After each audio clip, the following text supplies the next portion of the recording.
Bonjour à toutes et à tous et bienvenue dans Clémo Halayo, le podcast qui met en lumière des femmes extraordinaires.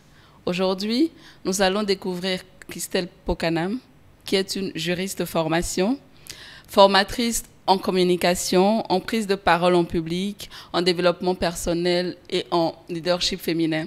Nous allons discuter aujourd'hui de tout ce qui est obstacles, défis que la femme rencontre dans son quotidien et comment elle arrive à surmonter tous ces obstacles. C'est un plaisir pour moi de recevoir Christelle Pokanam.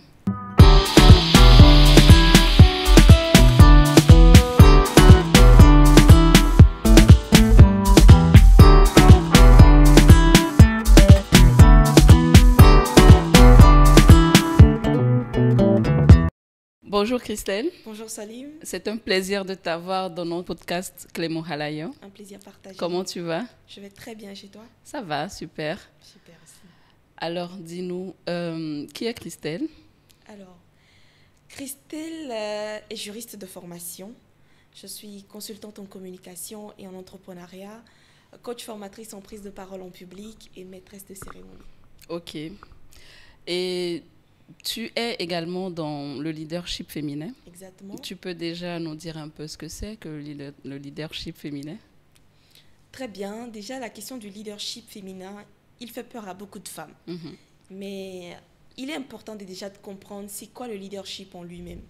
On entend par leadership la capacité d'un individu à guider des gens, à les accompagner, à les booster afin qu'ils puissent se sentir à la hauteur et vraiment démontrer leur plein potentiel.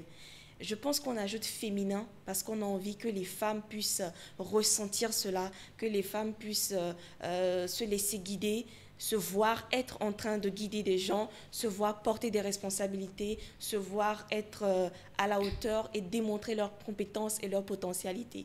Donc le leadership féminin, c'est juste cette aptitude, cet état d'esprit qu'on a envie de donner à la femme, de communiquer à la femme afin qu'elle puisse se sentir capable d'être aussi à des postes de responsabilité pour démontrer ses capacités et son potentiel. D'accord. Maintenant, on sait tous que les femmes ont souvent ce blocage en termes de leadership féminin. Tu peux me dire un peu quels sont ces blocages que rencontrent souvent ces femmes quand on parle de leadership? Alors, quand on parle de leadership féminin, il y a des blocages imminents qui empêchent les femmes déjà de se voir dans cette posture-là. Premièrement, c'est le manque de confiance en elles. Le manque de confiance est un peu comme la barrière qui vient les empêcher de se voir là où on les voit. Okay. De se voir en train de faire ce qu'on attend d'elles. Ensuite, il y a cette faible estime de soi. Mais je te coupe pas, mais c'est quoi déjà qui cause ce manque de confiance? Il faut dire que le manque de confiance, il n'est pas...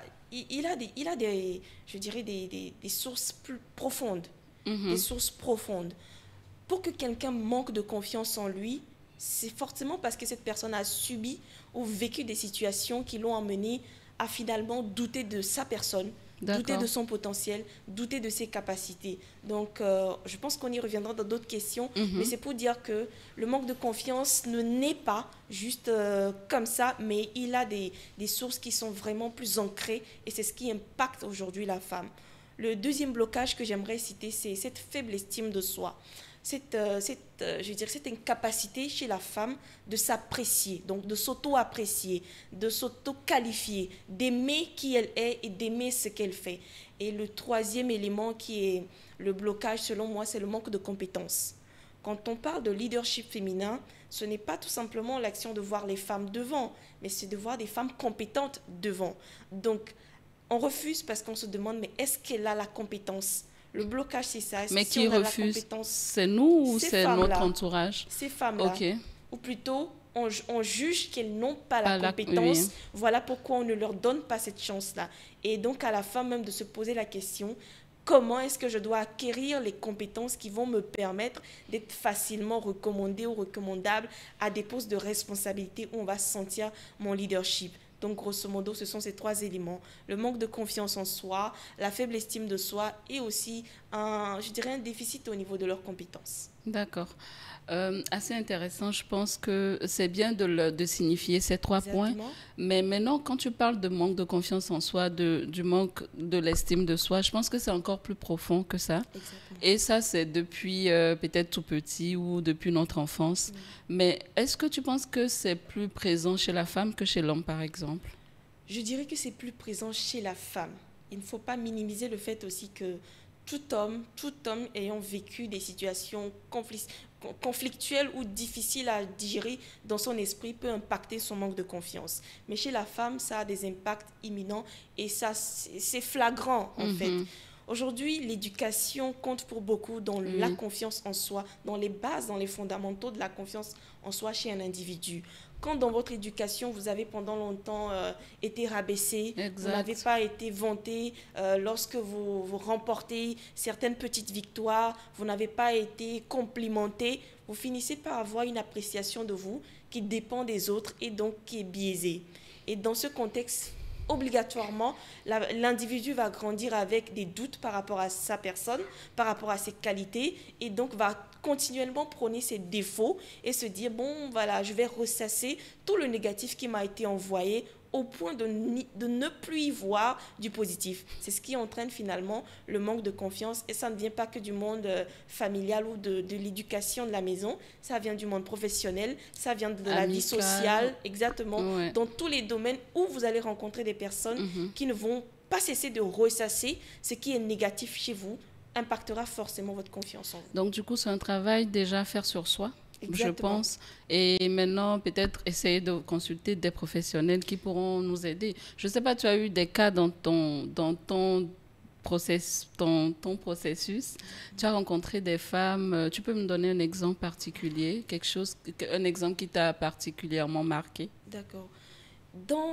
Je dirais dans ma petite marche d'accompagnement de certaines personnes, il y a un cas qui m'a le plus marqué et que je ne cesse de citer. C'était le cas d'une jeune femme qui, dans une séance où j'essayais vraiment de l'emmener à ressortir ou à parler de qui elle est, il était difficile pour elle de dire qu'elle était belle. Ok. Vraiment, il était difficile pour elle de l'accepter au point de le dire. Nous étions dans une salle d'une Tes dizaine séances, de personnes. ça se passe comment déjà? Si tu peux un peu nous brosser. Alors, il faut dire que ce sont des séances dans lesquelles nous recevons près d'une dizaine, une quinzaine de personnes. Ok. Et on travaille, c'est vraiment, ça part d'un programme d'accompagnement dans lequel on essaie de leur permettre d'extérioriser ce qui est négatif, ce qu'elles ont ancré, donc les pensées limitantes, les croyances limitantes, pour après, petit à petit, leur permettre de se débarrasser de ça. Donc, c'est dans ce contexte-là qu'on les retrouve. Et lors d'une séance, comme je le disais tantôt, Oui. Je travaille avec une coachée à qui, voilà, je lui demande de nous dire ce qu'elle pense d'elle. Et difficilement, elle arrivait à avouer qu'elle était belle. Pourtant, dans la salle, tout le monde la trouvait très belle. Et très bien habillée. Donc, ça m'a emmené après à lui poser des questions plus précises par rapport à qu'est-ce qui lui fait douter de sa beauté à elle-même. Et c'est là qu'elle m'a raconté que pendant toute son enfance, sa mère n'a pas arrêté de lui rappeler qu'elle était une vilaine fille. Oh là là. Et qu'elle n'était pas à la hauteur des autres. Et pendant longtemps, on l'a comparée énormément aux autres. Ça a laissé chez cet enfant ou cette femme aujourd'hui, cet enfant qui est devenu cette femme aujourd'hui, cette incapacité de s'apprécier positivement. Et ça impacte sa confiance en elle.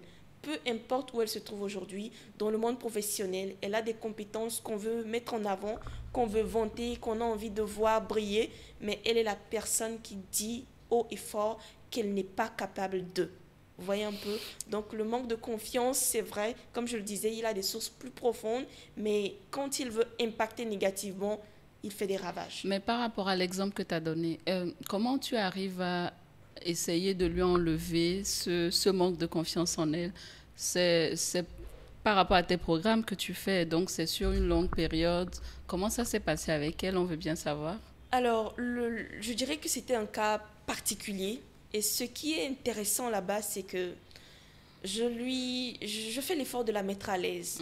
Parce que là, je me suis rendu compte que les raisons étaient plus profondes que ça.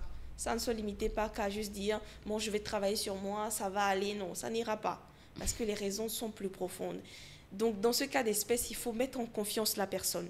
Il faut lui permettre de retrouver, de faire même un ping-pong dans le passé et de revivre la douleur, de l'accepter et de se dire qu'aujourd'hui, on ne vit plus la même chose. Aujourd'hui, les choses ont changé et ce qu'on attend d'elle, voici.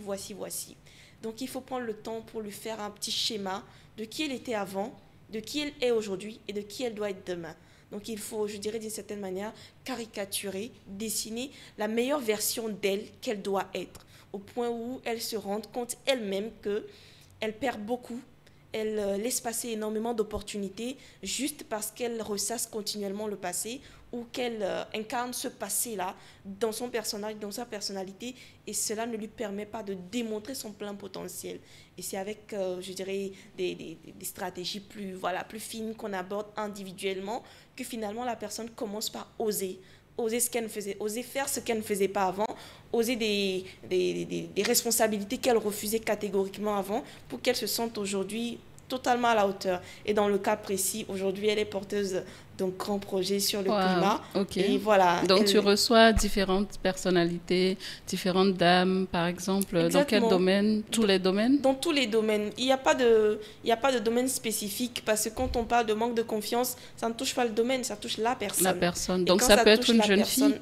Une jeune fille, une adolescente, une jeune fille qui est en train de sortir d'adolescence, une dame, une grande dame, une maman, je dirais toute personne, mais aussi les hommes, hein, on ne les met pas à côté, donc tout le monde s'y retrouve. Et quand il y a manque de confiance en soi, étant donné que c'est relié à tous les gens, il faut donc soigner. Donc ça ne dépend pas du domaine, mais surtout de la personne. D'accord.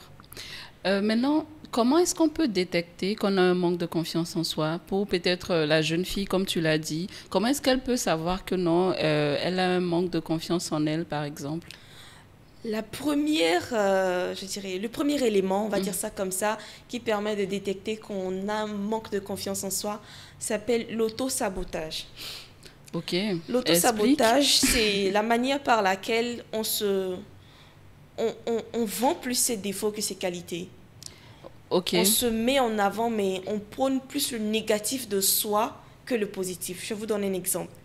Je postule je ne postule même pas. On me choisit pour un poste en supposant que je peux le faire, en croyant que je peux le faire. Mais je viens et je suis la même personne qui propose quelqu'un d'autre en soutenant que je ne peux pas le faire. En soutenant que je ne peux pas le faire pour telle raison, pour telle raison, pour telle raison, et toutes celles-ci négatives. Vous voyez un peu? Ouais, donc, ça bloque déjà. On m'a mis tout sur un plateau d'or et je suis venue, j'ai mis le plateau quelque part et décidé de donner cette chance à quelqu'un d'autre. C'est ça l'auto-sabotage. On vient, on ne laisse même pas l'autre prendre le temps de dire, bon, je trouve que tu n'es pas bien ici, j'avoue que je ne suis pas bien ici, je ne suis pas bien là-bas, je ne suis pas bien là-bas. Et finalement, ça décrédibilise et ça brise l'image positive qu'on avait de toi et sur laquelle on misait pour pouvoir te donner ces compétences-là.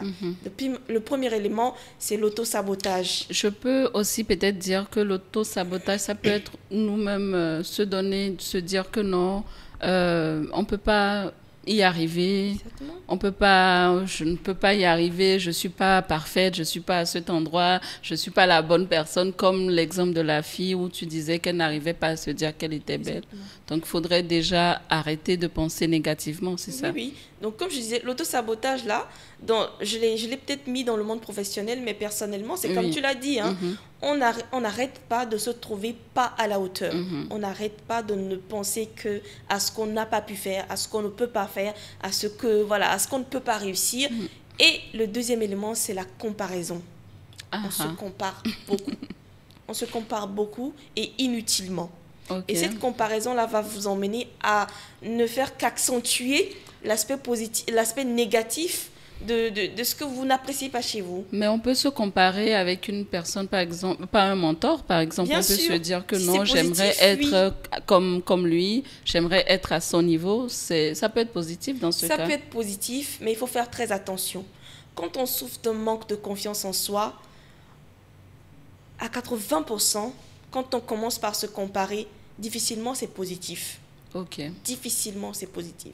On y voit du positif, mais après, quand on ne sait pas faire, on commence à apprécier cette personne comme quelqu'un qui a quelque chose qu'on n'a pas, mais pas comme quelqu'un qui a quelque chose de qui on peut apprendre. Ouais, c'est mais ça. quelqu'un qui a quelque chose qu'on n'a pas.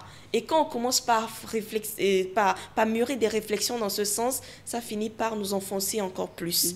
D'accord. Donc la comparaison, elle est, je dirais, dans deux sens. Positive, quand on arrive à tirer le positif de la personne de qui on se compare.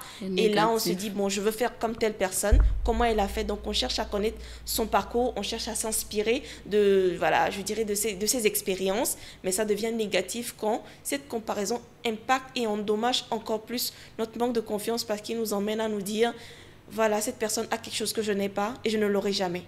D'accord. Ouais, ok, je vois. Maintenant, souvent des femmes ont des opportunités dans leur carrière, dans leur vie, mais elles arrivent souvent à ne pas réussir à saisir ces opportunités. Donc, disons que ces blocages dont tu as parlé précédemment, c'est ça qui joue un peu à ça, le manque de confiance en soi, ne pas se dire qu'on peut y arriver. C'est ça qui fait qu'on arrive à ne pas saisir ces opportunités. Mais comment faire pour y arriver? Il faut dire que déjà, il faut repérer son mal. Il faut repérer son mal-être. Et dans ce cas d'espèce, ça ne se fait pas seul. On se fait aider. On se fait aider parce que quand tu souffres d'une maladie et que tu ne veux pas en être totalement conscient, tu finis par te dire qu'en vérité, ce n'est pas une maladie. Et tu te dis, bon, peut-être que c'est... Ça va voilà, passer. ça va. Tout le monde est peut-être comme ça. Ouais. Donc, il faut se faire aider. Il faut déjà être conscient Bien de sûr. ça et après se faire aider. Voilà, pour même détecter ce mal-être, il faut en prendre conscience et se dire non, ça ne va pas. Je commence à laisser passer trop de chances, trop d'opportunités. Alors, c'est dû à quoi? Et ça va te permettre de faire ce que moi j'appelle un vrai travail d'introspection pour définir ou pour retrouver un peu ta personne, pour te retrouver en toi et détecter ce qui fait que tu n'arrives pas à te sentir capable devant certaines situations. Déjà se retrouver et détecter ce mal-être-là. Après, comme je le disais, se faire accompagner. Okay. Se faire accompagner pour petit à petit se libérer des croyances limitantes. Parce qu'au début, ce sont des pensées limitantes, mais après, ça devient des croyances limitantes. Si j'arrive à l'extérioriser, c'est parce que je l'y ai pensé et j'y ai cru finalement. Et si j'y ai pensé, j'y ai cru, ça veut dire que mon esprit ou mon mental, mon mindset l'a enregistré. Comment est-ce que je vais petit à petit me défaire de ces pensées limitantes-là pour me dire, bon, je ne vais pas que parler du négatif de ma personne, je dois aussi penser positif, je peux aussi penser positif et donc voilà, je peux donner une lueur plus attrayante à ma personne. D'accord. Bah, merci. C'est super intéressant. Maintenant, durant ton parcours, tu peux nous raconter un peu toi-même comment tu es arrivé à avoir cette confiance en toi pour maintenant permettre aux jeunes, aux autres dames de pouvoir avoir confiance en elles. Tu peux nous raconter un peu? D'accord. Il faut dire que ça fait long, hein. Mais il faut dire que Christelle, c'est quelqu'un qui a toujours été très audacieuse. Ok. J'ai toujours été très audacieuse. Depuis ton enfance et tout. J'aimais tenter beaucoup. J'aimais là où beaucoup de gens disaient, moi je ne pouvais pas, moi j'y allais. J'y allais. Et je pense que c'est ça même qui m'a amenée à me sentir plus forte avec le temps. Je ne me suis pas vue petite en train de refuser d'être devant, d'être majeure de classe, d'être présentatrice d'un exposé. Tu osais toujours, en fait. Exactement. Quand on dit c'est qui, moi j'y vais. Je n'y vais pas parce que je connais tout. J'y vais parce que, bon, je sens que les autres ne vont pas. Donc moi j'y vais. Et c'est parti de là que petit à petit, j'ai commencé par aimer être au front office, aimer représenter, aimer être devant pour démontrer qu'en fait, ça ne se limite pas aux femmes et ça ne doit pas conditionner, l'élan. Donc, on accepte d'être devant pour briller, mais briller par ses compétences ou ses talents. Maintenant, dis-nous, comment toi-même, en tant que formatrice en prise de parole en public, comment ton expérience a pu te permettre d'être cette femme forte que tu es et permettre aussi à ces autres femmes que tu coaches de pouvoir avoir confiance en elles? Alors, comme je le disais, Christelle, c'est quelqu'un qui a été pendant longtemps très audacieuse. Je n'ai pas eu l'éducation de laisser passer les chances que la vie me donnait. Et je me donnais à moi-même beaucoup les chances. J'ai pendant longtemps accepté d'être devant, même en n'étant pas prête, accepté d'être au front office, majeure de classe, présentatrice d'exposé, quand beaucoup de gens disaient non. Et ça m'a permis de me sentir plus déterminée et de me sentir plus audacieuse dans certaines situations où il y a l'opportunité, mais plusieurs disent non. Et c'est ça, ce qui même, je dirais, a créé le déclic en moi quand j'ai commencé à former en prise de parole en public. C'est que j'ai remarqué que beaucoup de femmes, surtout, n'arrivaient pas à oser. Elles n'arrivaient pas à, comme on le dit, tenter le diable. Elles n'arrivaient pas à se donner la première chance. Elles attendaient toujours qu'il y ait quelqu'un avant elles. Et ça m'a fait beaucoup réfléchir. Je me suis dit, mais peut-être que la personne que tu attends ne viendra jamais. Pourquoi pas toi? Et que c'est peut-être toi-même la personne. C'est toi la personne. Dans la plupart des cas, c'est toi la personne. Mais parce que tu n'y vas pas, il n'y a plus personne. Et c'est ça même ce qui impacte le leadership féminin. Parce qu'il y a des opportunités qu'on veut donner aux femmes, mais on n'a pas des femmes qui se pointent. Il n'y a pas de femme qui se dit « je me sens capable, je vais y aller ». Donc ce manque d'audace-là fait que, au prime abord, il y a un gros vide. Et c'est ça qui a créé le déclic chez Christelle. Je me suis dit, bon, si on continue par manquer d'audace de cette manière, avec le temps, on ne parlera même plus de femmes leaders, parce qu'il n'y aura plus de femmes devant, on ne parlera plus de femmes d'impact, on ne parlera plus de femmes charismatiques. Et c'est là que je me suis dit, non, je vais essayer d'emmener mes sœurs à comprendre la question en elles-mêmes, à comprendre c'est quoi ces blocages qu'elles ressentent, qu'est-ce qui fait qu'elles n'arrivent pas à oser, qu'est-ce qui fait qu'elles n'arrivent pas à se sentir capables d'être devant, se sentir capables de porter des initiatives, se sentir capables même d'être la première personne qui ose, parce que je te donne un petit exemple, je vais dans une conférence et la plupart du temps, j'aime me mettre un peu en retrait pour observer comment les femmes réagiront quand on parlera de prise de parole. Mais hélas, il suffit de finir et de demander qui aimerait parler de son idée ou poser une question et que toutes les têtes soient baissées. Moi, ça me fait mal. Ça me fait mal. Je ne sais à quel point te le décrire, mais ça me fait mal. Ça me fait mal parce que dans ce public-là, nous avons des femmes très compétentes. Nous avons des femmes qui ont des idées intéressantes, mais qui ne veulent pas parler, qui ne veulent pas se donner la chance de dire « voici mon idée, voici qui je suis ». Et tous ces éléments réunis m'ont amené à me dire « mais Christelle, on rejette l'opportunité de briller, l'opportunité de dire qui on est, l'opportunité de montrer de quoi on est capable. On rejette cette opportunité-là. Et si ça va continuer comme ça, alors on ne parlera plus de femmes leaders avec le temps. Comme je le disais, voilà pourquoi moi je me suis dit, je vais m'engager sur cette question. Je vais essayer d'emmener les femmes à comprendre c'est quoi le blocage à votre audace. Qu'est-ce qui freine?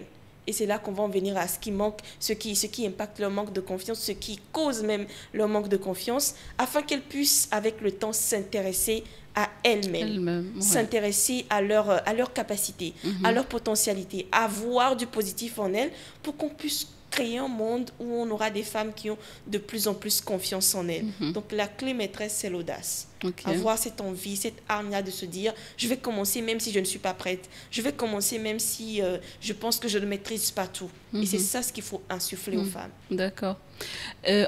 En termes de prise de parole en public, tu as eu à avoir quelques exemples à nous donner. Bon, pour la petite histoire, c'est même dans ce cadre que je t'ai connue. Exactement. Et j'avais du mal à prendre la parole. C'était à une des formations que tu étais venue faire et je me disais, oh, est-ce que je pouvais y arriver? Tu m'as dit non. Tu m'as forcé à me lever, à prendre la parole. Et je vais te dire que ça m'a beaucoup impactée. À partir de ce jour, j'ai dit, mais tiens, on a quand même à faire. La femme, elle a beaucoup d'atouts qu'elle n'essaie pas de mettre en avant. Et il faut des personnes comme toi pour leur permettre de se dire qu'elles sont fortes et qu'elles sont capables de beaucoup de choses. Et pour ça, on te dit merci. Je suis très fière parce que être ici, c'est vraiment la démonstration de ce qu'il y a eu un changement. Oui, j'ai dit franchement, il faut que j'invite Christelle à mon podcast pour qu'elle puisse vraiment montrer à ces femmes, à ces hommes aussi, bien évidemment, qu'il y a beaucoup de choses à faire et... Merci. C'est un plaisir.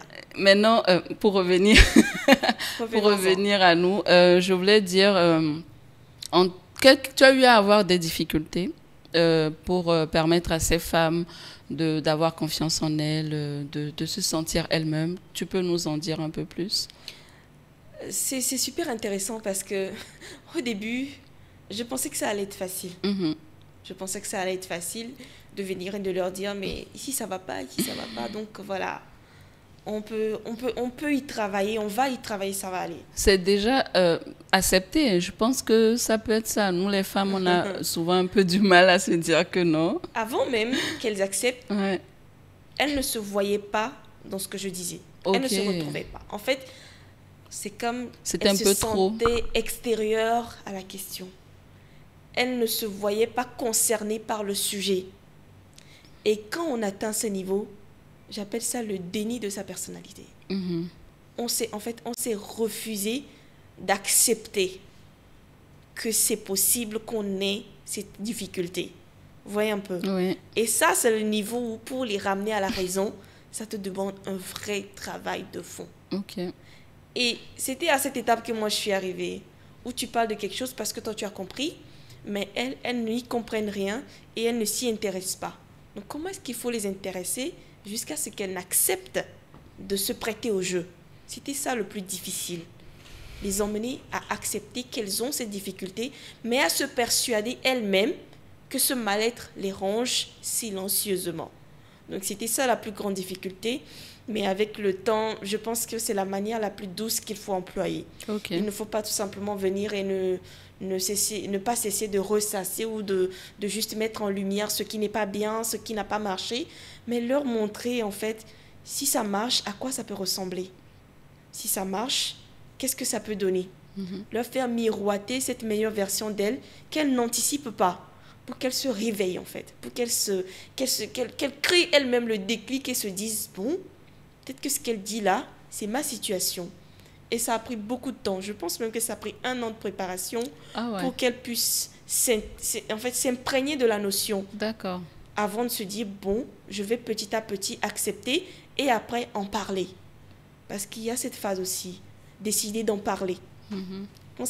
Quand on arrive à cet instant où on finit d'accepter, il faut décider d'en parler. Il faut décider de dire, bon, moi je suis le mouton qui trouve qu'il n'est pas propre. Vous voyez un peu? Oui. Et quand on arrive à cette étape, là, la personne a accepté. Et vous voyez que c'est plus facile de l'aider. Parce qu'elle n'est plus réfractaire. Elle ne refuse plus ce qui est négatif chez elle. Elle ne refuse plus d'accepter qu'elle n'est pas bien ici, qu'elle n'est pas bien là-bas. Mais elle accepte de se dire, bon, je me retrouve dans ces défauts dont vous parlez. Mais comment est-ce que je peux faire pour m'améliorer? Comment est-ce que je peux faire pour être cette version où on va me voir ici, on va me voir porter des initiatives, je le sens, je le veux, mais c'est parce que je ne sais pas comment y arriver. Ouais, le fait d'en parler déjà, ça s'ouvre, hein, ça s'ouvre en fait, beaucoup ça délie beaucoup de choses. Et on se dit, ok, cette personne, elle veut être aidée, donc on va voir par quels moyens on peut l'emmener à se sentir plus ouverte d'esprit, à aimer sa personne, à aimer ses compétences, à aimer ses talents et surtout à les mettre au profit des autres.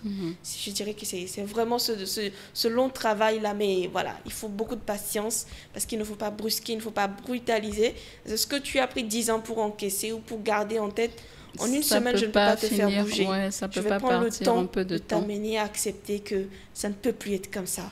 Ça ne peut plus continuer. Mais maintenant, il faut commencer à avoir du positif, avoir de la vision et anticiper de belles réussites pour soi.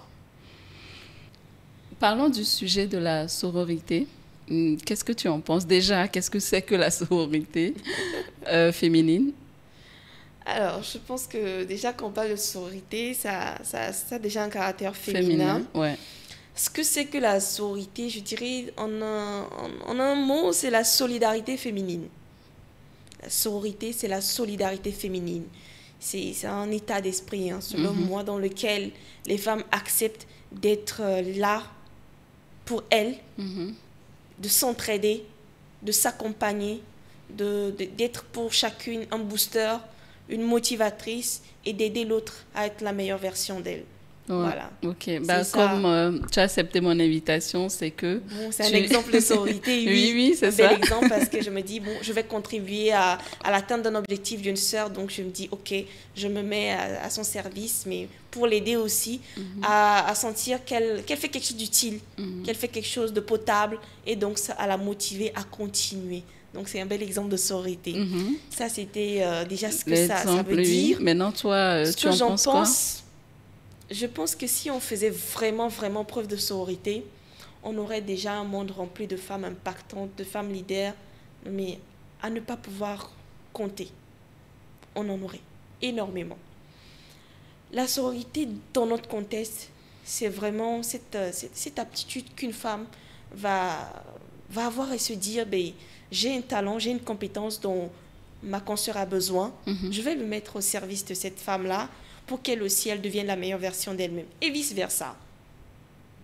Ça veut dire qu'on va commencer à créer un climat dans lequel l'un va être le pilier sur lequel l'autre va se reposer pour pouvoir aider ainsi de suite l'autre à grandir, pour qu'on crée une chaîne. Mais de nos jours, je pense que c'est très, très difficile. Exactement. Hein? Nous sommes de plus en plus dans un monde où ça n'existe pas vraiment. Dans la pratique, dans le réel, ça n'existe pas vraiment. On ne va pas dire qu'il n'y a pas de sororité, mais il n'y a pas de sororité comme on le voudrait.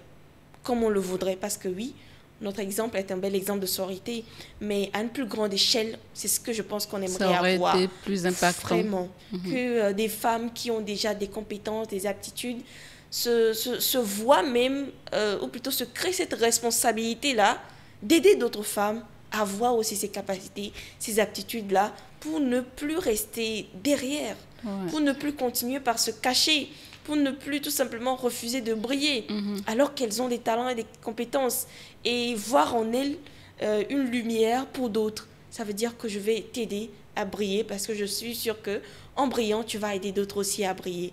Mais hélas, la lumière ne doit être que pour une seule personne, et ça ne permet pas vraiment aux autres de sentir qu'elles sont soutenues. Alors que nous devons faire preuve de grand soutien mutuel pour que cette sororité-là puisse être vraiment enclenchée et voilà, pour qu'elle puisse tenir dans le temps. Mais je pense que petit à petit, ça va aller. Ça va aller, ça va arriver. Je pense que des gens commencent avec nous. Exactement. Ça ira encore plus. Je dirais même que c'est ça qui m'emmène à motiver beaucoup plus les femmes. Beaucoup de gens me demandent, mais Christelle, qu'est-ce que tu gagnes? Moi, je ne gagne pas financièrement, premièrement. Je gagne en créant chez toi l'audace, l'envie de changer, l'envie de ne plus faire ce que tu faisais avant et qui te mettait, voilà, je dirais pas dans l'obscurité, mais qui ne te faisait pas briller. Je te donne ce qu'il te faut pour que tu te dises, bon, si j'ai cette arme-là, je peux aller sur ce terrain et me sentir capable de. C'est ça surtout moi ma motivation. Encourager les femmes, les motiver, leur dire que voilà, ça ne se limite pas qu'aux difficultés quotidiennes vécues, mais on peut se donner la chance.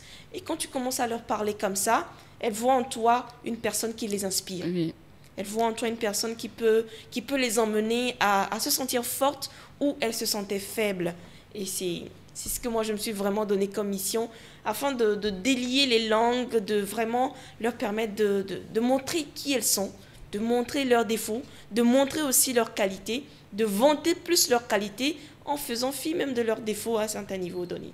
Penses-tu que la société d'aujourd'hui est prête pour un leadership véritable? Leadership féminin, oui. Véritable. Ouais. Je pense que la société, elle est prête. Hein? La société, elle est prête. Le monde, il est prêt. Bah, s'il y a plus de personnes comme toi, oui. Pas que ça. Mais... Le monde, il est prêt parce que, en vrai, on croit beaucoup en les femmes. Mais ce sont les femmes qui ne croient pas en elles. Ça veut dire qu'aujourd'hui, quand on parle d'équité du genre, moi, je ne parle pas d'égalité.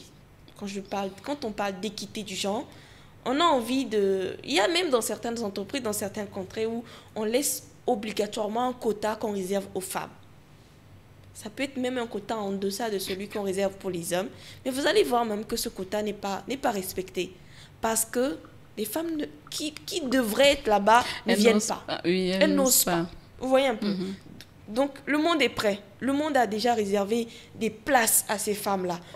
Le monde a déjà dressé le tapis rouge à ces femmes-là. Mais il faut qu'elles acceptent de se lever et de marcher sur ce tapis rouge-là.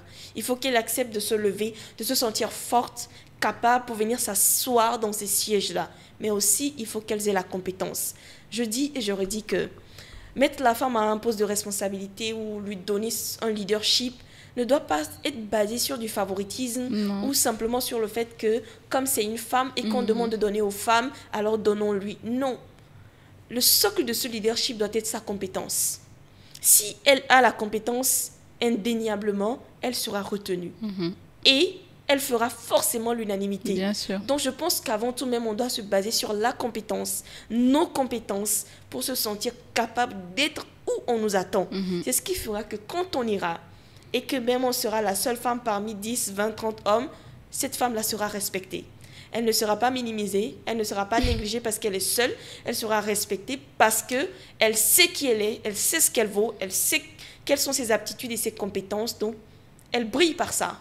Elle ne brille pas par son physique, elle ne brille pas par sa beauté, elle ne brille pas par voilà, ce bling-bling ou les bling-bling qu'elle porte, elle brille par ce qu'elle a dans la tête. Ouais, ce qu'elle sait faire. Et quand c'est comme ça, je peux vous assurer qu'elle mérite tout le respect. Et même, je dirais même, les hommes se mettent à côté pour apprendre d'elle. Donc voilà, le monde est prêt. Le monde attend ces femmes-là. Il faut juste qu'elles se disent, c'est maintenant que ça se joue. Ce n'est pas demain, c'est tout de suite. Et si elles suivent l'émission en ce moment, qu'elles se disent que cette émission, cet épisode est symbole d'un déclic pour elles, pour qu'elles se disent, bon, si je me négligeais avant, si je ne me valorisais pas avant, c'est maintenant que ça doit cesser. C'est maintenant que je dois commencer à voir du positif en moi, voir mes qualités à côté de mes défauts, vanter mes qualités pour que moi-même je me sente bien. Et quand l'opportunité viendra, que je ne la refuse pas, que je puisse la saisir. La pression sociale demande aux femmes d'être des femmes leaders et des super mamans. Qu'est-ce que tu en penses? Ah, la société. La fameuse société dans laquelle on vit, qui attend de nous qu'on soit des femmes d'impact, des femmes leaders, mais en même temps qu'on soit des super mamans, des mamans toujours là à la maison pour les enfants, pour papa et tout. Pour papa, ouais. C'est bien bon, c'est bien beau, mais il faut avoir de la répartie. À un moment donné, les femmes, c'est vrai, elles ont la force, elles ont été bénies de Dieu, graciées de certaines capacités, mais elles ne sont pas des robots. Oui, ça... Elles ne sont pas des robots. Il faut que la société commence par accepter qu'une femme qui accepte d'être leader, qui accepte d'être vraiment à des postes de responsabilité, d'engager beaucoup de gens, de conduire beaucoup de gens, ne soit pas forcément et tout le temps une super maman. Ça va déjà permettre de décharger moralement cette femme-là.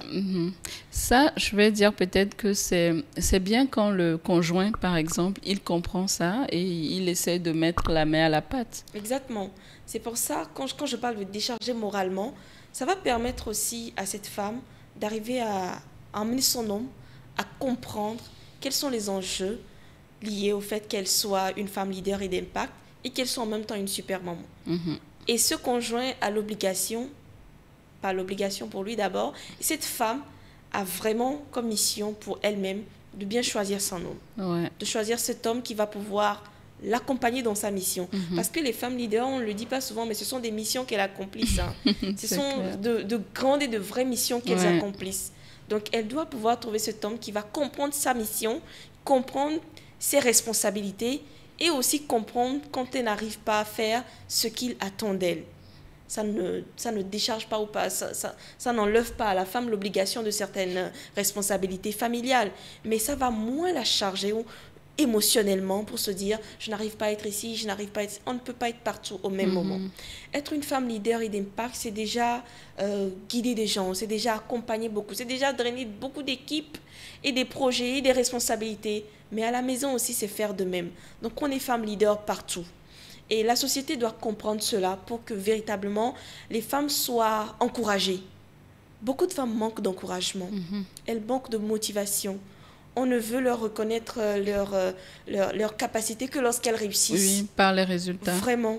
On n'attend que des résultats positifs surtout pour trouver qu'elles ont été bien, qu'elles ont été bonnes. Et on attend des résultats positifs sur tous les fronts. Mais non, ça ne peut pas être positif sur tous les fronts. Ça ne peut pas être coché bien sur tous les fronts. À un moment donné, ça peut être bien au travail et pas bien à la maison. Et à un moment donné, ça peut être pas bien au travail et bien à la maison. Donc, il faut un peu de répartie pour comprendre que ce ne sont pas des robots, ce sont des personnes aussi comme tout individu qui critique, pour que ces personnes aussi comprennent que ce sont des charges, des responsabilités, et c'est une personne qui doit gérer toutes ces charges-là, afin qu'il puisse vraiment libérer émotionnellement cette femme-là et accepter de la voir pas capable de pouvoir tenir sur certains fronts. J'apprécie beaucoup quand dans certains couples, les hommes même décident de faire des tâches ménagères pour aider les femmes, pour les soutenir parce qu'ils savent qu'elles ne peuvent pas être sur tous les fronts en même temps. Et vous allez voir que ce sont des couples qui réussissent. Ça allège beaucoup la femme quand c'est comme ça. Vraiment. Et ça engage cette femme-là et ça lui permet de se dire, ben, je suis dans le bon foyer. Je suis dans le foyer où quand je n'y arrive pas sur un fond, mon homme comprend. Et quand je n'y arrive pas peut-être au boulot, là-bas, malheureusement, on ne comprend pas. Parce que ce sont des objectifs à atteindre. C'est pour ça que quand on a auprès de soi une personne qui est vraiment compréhensible, on arrive facilement. On réussit. Pas qu'on réussit partout, mais on réussit en étant bien moralement. La santé morale des femmes est énormément négligée. Oui. Il faut qu'on puisse commencer à mieux penser à la santé morale des femmes. Comment est-ce qu'on peut les aider à se sentir moralement bien, moralement équilibrées? Parce que le simple souci de se dire « je n'ai pas pu être à la maison à 18h alors que mon boulot finit à 19h ça déjà, ça fout à la femme un stress qui va l'emmener à ne pas savoir par quel bout tirer la corde et ne pas savoir même comment gérer. Donc, vivement que dans ces situations, elles puissent avoir dans leur entourage des personnes qui comprennent leur mission et leurs engagements. Bon, avis aux hommes, soutenez vos femmes. Hein? Et même à la maison, mettez la main à la pâte pour vraiment alléger, comme tu as dit, c'est très important. Et comprendre surtout... Ça rapproche même un peu Oui, ça rapproche, oui. Et comprendre surtout où la femme, elle veut arriver aussi. Hein? Ouais. Et ça oblige la femme aussi à être ce vrai pilier pour son homme aussi. Oui, oui, exact. Ça ne veut pas dire que l'homme te soutient et puis toi tu montes en puissance. Comme on dit, derrière un grand homme se trouve une grande femme. Mais donc. vice-versa, derrière une grande femme, il y a un homme très compréhensible, très patient et très aimant. Parce qu'il faut aimer pour pouvoir se dire, bon, ma femme, je crois en elle. Ça, c'est vrai. Maintenant, dis-nous, avec tout ce qu'on a eu à dire, comment tu penses que la femme arrive à surmonter les défis pour renforcer son leadership, pour évoluer dans le monde actuel, dans le monde avec plein de défis que rencontre la femme? Alors, je dirais à cette femme-là de se retirer avec elle-même. Ça veut dire quoi? Il faut qu'elle puisse faire une pause. Dans un monde où on attend beaucoup des femmes, il faut que les femmes se donnent le temps de comprendre vraiment ce qu'on attend d'elles. Et pour ça, je pense qu'une pause s'impose. Il faut faire une pause. Une pause s'impose. Intéressant. Il faut se retirer pour faire une mise au point. C'est un exercice très, très, très important. J'ai dû le faire à un moment donné, bien sûr. Ça te permet de penser à... Quand tu te dis te retirer, c'est quoi par exemple? Voilà, je m'explique. Me retirer, c'est déjà trouver le temps pour moi. Et vraiment me retirer. Prendre soin de toi, même penser pas jusqu'à ce niveau, mais me retirer et être seule. Peut-être quelque part, penser à un petit voyage avec toute seule, pour faire un vrai état des lieux de sa vie. Ça va permettre à cette femme de faire un point sur 4 grands axes de sa vie. Premièrement, sa vie émotionnelle, sa situation émotionnelle. Comment est-ce qu'elle se sent émotionnellement? Tout ça dans l'optique de revitaliser son leadership. Comment est-ce qu'elle se sent émotionnellement? Qu'est-ce qui lui manque pour être émotionnellement stable? Très important de se poser cette question. Premièrement, aux émotions. Deuxièmement, faire un point sur sa vie personnelle. Quel est l'environnement dans lequel elle se retrouve? Cet environnement est composé de qui et de qui? Cet environnement, est-ce qu'il est motivant? Est-ce qu'il est démotivant? Est-ce qu'il est encourageant? Qui doit être dans cette petite zone-là pour qu'elle se sente vraiment engagée, pour qu'elle se sente boostée au quotidien?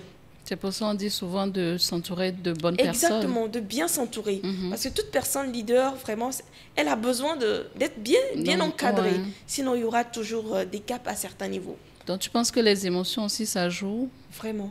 D'abord les émotions et après l'environnement. Ensuite, je dirais sa situation financière.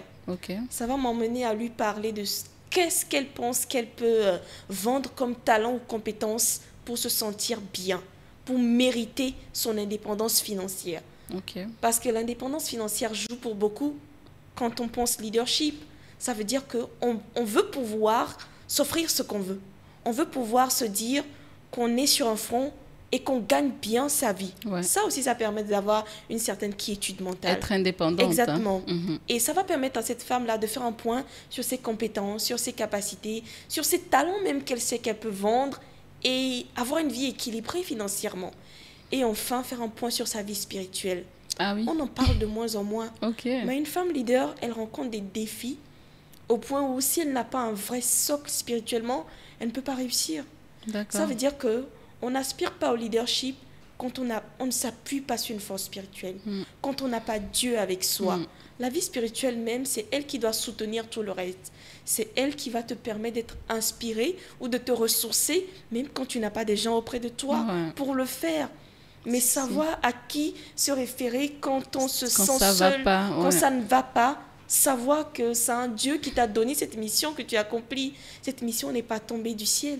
Elle est venue comme ça parce que Dieu, même en te créant, il a mis quelque chose en toi, il a semé quelque chose en toi et il savait qu'en voyant cela grandir, ça allait impacter beaucoup de vies.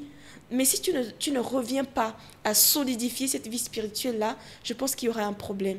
Donc quand tu es femme et que tu veux vraiment revitaliser ton leadership, il faut que tu penses à ces quatre grands aspects. Ta vie émotionnelle, ta vie personnelle, ton entourage, ton environnement. Après, ta vie financière, tes activités pour ne dépendre de personne, pour te sentir libre financièrement. J'insiste là-dessus parce que la dépendance financière a tué beaucoup de femmes. A tué et continue de tuer beaucoup de femmes. Et le dernier point, ta vie spirituelle. Vous arrivez à faire le point sur ces grands axes-là. Je peux vous assurer que vous allez d'abord vous créer un mindset d'acier. Vous allez vous sentir fort mentalement et vous allez avoir un peu comme une force qui dépasse celle que vous avez.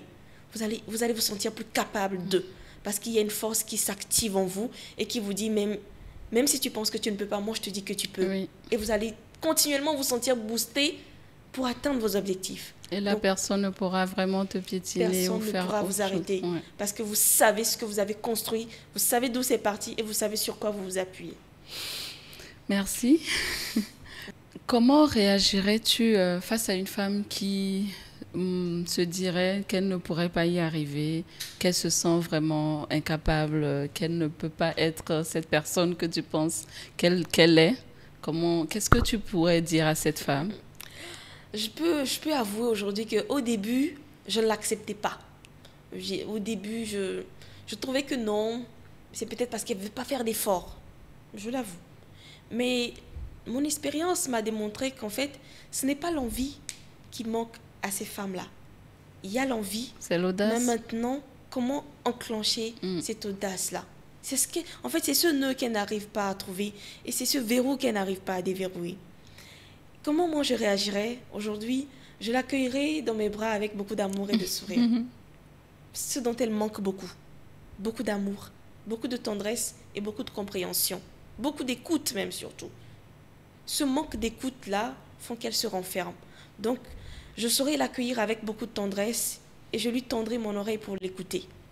Parce qu'une femme qui n'arrive pas, une femme qui pense et qui finalement dit qu'elle est incapable, c'est une femme qui a des situations... En fait, on dit qu'elle a des non-dits. Il y a des non-dits, en fait, dans sa vie.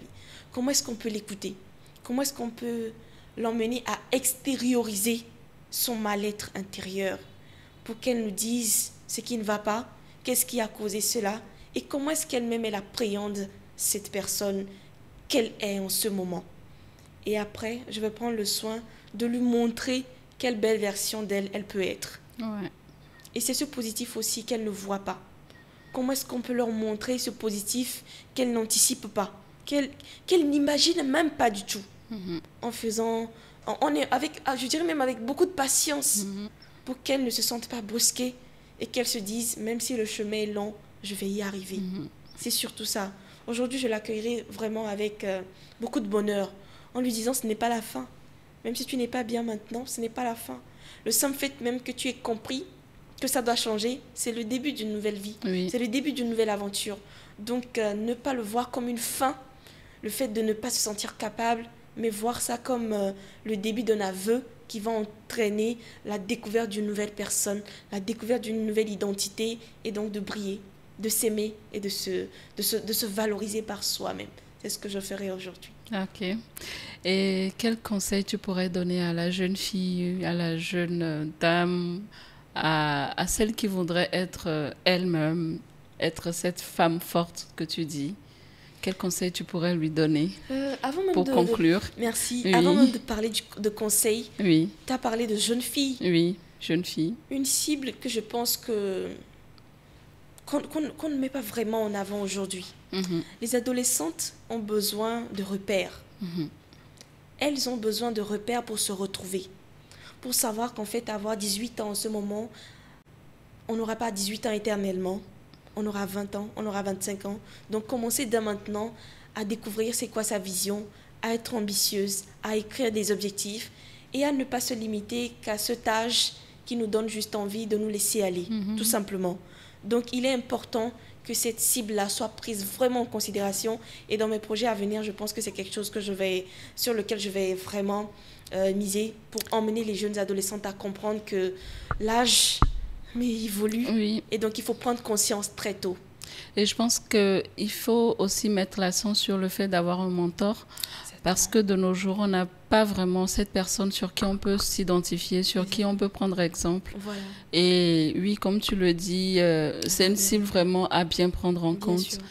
Comme tu le dis, l'aspect du mentor est important. Ouais. Voilà pourquoi je disais qu'il faut qu'elles aient des repères. Mhm. Et le repère, maintenant, c'est une personne qui a fait ou qui fait ce qu'elles veulent faire. Mais pour déjà trouver le mentor, il faut penser déjà à ce qu'on veut faire. Ouais. Il faut anticiper cela et commencer par se dire, mais cette personne, elle fait ce que je voudrais faire, alors je vais m'inspirer d'elle. Je pense que cette cible doit être prise beaucoup plus au sérieux. Et conseil que moi je donnerais à la femme, déjà, ce n'est pas la fin du monde si actuellement tu as l'impression de ne pas évoluer, de faire du surplace, de ne pas briller, de voir les autres briller, d'être au ralenti, de ne te donner que des excuses, de ne pas te donner la force. Ce n'est pas la fin du monde, c'est aussi une étape. Et ça restera une étape dont tu parleras joyeusement dans quelques mois, dans quelques années, si tu te lèves maintenant. Te lever maintenant, c'est décider de passer à l'action. C'est décider de te dire, ma situation, je ne vais pas la ruminer tout le temps, mais je dois essayer de faire quelque chose pour la changer. Et faire quelque chose pour la changer, donc pour penser, avancer, créer mon leadership, c'est commencer par me faire former. C'est commencer par détecter mes lacunes. C'est commencer par retrouver mes points forts et mes points faibles. C'est commencer par travailler sur mon mental, à penser à mon développement personnel, à penser à mon développement professionnel pour que le tour soit vraiment bien fait. Je te dirai à toi, femme qui me suis, c'est le moment de te lever. C'est le moment de commencer à poser de petits pas. C'est le moment d'arrêter de te comparer à ceux qui réussissent. Et si tu devrais le faire, compare-toi dans le sens positif du terme pour apprécier ce qu'ils font de bien et voir comment tu peux t'en inspirer. C'est le moment pour toi d'aimer ta personne telle qu'elle est, d'aimer le peu que tu as, d'aimer cette version de toi tout en espérant, tout en te donnant les moyens de la rendre plus belle, de la rendre plus dynamique, de la rendre plus heureuse, de la rendre plus impactante, de la rendre tout simplement plus joyeuse, pas seulement pour toi, mais aussi pour les autres et pour le monde. Merci beaucoup, merci. Maintenant, tu peux nous parler un peu de ton programme, de ce que tu fais comme activité, de comment tu arrives à aider ces femmes. Et si jamais une personne voudrait te contacter, comment est-ce qu'elle procède? J'ai compris que ce n'est pas faire un événement isolé qui pourra emmener surtout les femmes à travailler sur leur prise de parole en public et donc soigner en même temps leur confiance en elles, leur estime d'elles-mêmes et créer cet état d'esprit de leader chez elles. Donc j'ai pensé à mettre en place un programme d'accompagnement que j'ai nommé Oser parler pour briller et dont la première cohorte s'est achevée le 14 juillet dernier, pour vraiment leur donner la chance de se dire, je vais me donner cette chance, cette opportunité-là, de mettre à nu ma personne, d'accepter les fronts sur lesquels je ne peux pas être bien et donc de me laisser coacher, de me laisser encadrer. Et c'est ce que nous faisons dans le programme d'accompagnement qui dure 2 mois, minimum 2 mois, parce que c'est le temps que moi j'estime nécessaire pour observer l'évolution du profil, pour observer l'évolution de la personne. Et après ça, on est soumis à beaucoup d'exercices, hein, beaucoup d'exercices où que j'ai subi moi-même. Ah oui, hein, vous allez vivre ce que j'appelle le dépassement de soi, l'acceptation de soi, l'acceptation du fait que, voilà, on a le droit de faire des erreurs, on peut faire des erreurs.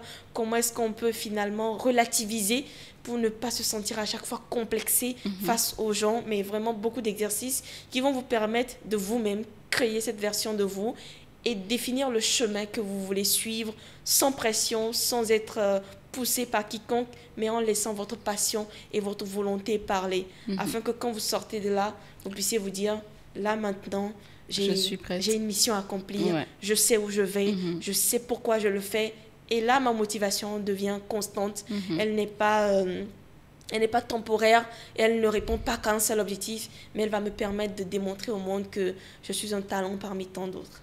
Donc voilà ce qu'on fait. Et si on voudrait te contacter, on fait comment? Dis-nous. Ce que je recommande, c'est d'aller sur les réseaux sociaux. Je suis disponible sur Facebook, Instagram, Christelle Pokanam tout simplement, pour déjà prendre le temps d'observer, de regarder ce que je fais déjà, ce que j'ai déjà fait, par où je suis partie, d'où j'ai commencé. Il faut apprécier mes débuts parce que je crois que ça date de 2022, novembre 2022. Qu'est-ce que j'ai fait de ce temps-là jusqu'à maintenant pour pouvoir apprécier aussi mon évolution et s'en inspirer. Parce que Christelle n'a pas commencé aujourd'hui à briller demain. Ça lui a demandé beaucoup d'efforts, beaucoup de travail, beaucoup de sacrifices dont on ne parle pas beaucoup souvent. Et apprécier cela et après se dire, bon, si elle a pu le faire, ça veut dire qu'elle peut m'aider à le faire. Et voir aussi toutes les personnes qu'on a pu aider à se découvrir, à être de meilleures versions d'elles, pour vous dire qu'en fait, si ces personnes ont pu le faire, alors c'est possible. Donc sur Facebook, Instagram, TikTok, Christelle Pokanam, vous verrez tous les contenus que je propose et aussi mes contacts disponibles. D'accord, merci beaucoup Christelle. C'était un plaisir. Ce fut vraiment un grand plaisir de t'avoir. Tu nous as beaucoup appris. Beaucoup de personnes seront inspirées par tout ce que on a eu comme discussion et nous te remercions. Je vous remercie aussi. C'était un plaisir et toujours partager pour éclairer d'autres, pour inciter d'autres, pour motiver d'autres.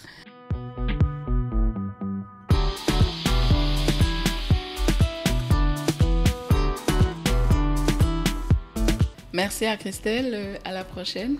Un plaisir. Merci à toutes et à tous d'avoir suivi cet épisode de Clément Halayo. Nous avons reçu Christelle Pokanam pour cet épisode de Clément Halayo. Nous avons parcouru les enjeux du leadership féminin, de la prise en parole en public, de la confiance en soi. Si cet épisode vous a plu, n'hésitez pas à liker, commenter, partager et surtout de vous abonner. D'ici là, portez-vous bien, à la prochaine. Bye.